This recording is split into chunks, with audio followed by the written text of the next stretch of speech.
Donc pendant un mois et demi, aucun événement sportif du calendrier professionnel, foot, rugby, ce que vous voulez, n'aura lieu avec du public.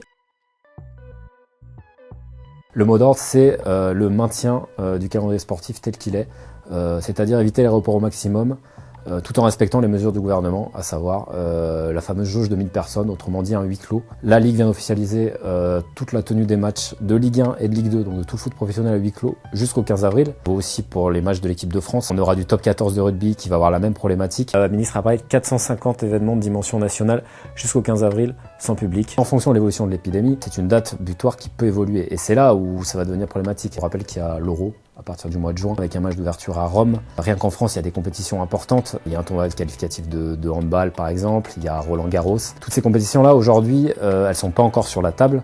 C'est-à-dire qu'on parle pas encore de huis clos. En revanche, il y a un vrai doute si l'épidémie devait durer en France. En Italie, regardez ce qui se passe. D'abord, un week-end à huis clos, quelques reports de matchs, et puis finalement le gouvernement qui décide que pendant un mois, il n'y aura pas de foot. À imaginer, c'est pareil pour nous. La Ligue 1 à huis clos, oui, d'accord, mais si on doit reporter des matchs, quand est-ce qu'on les joue ?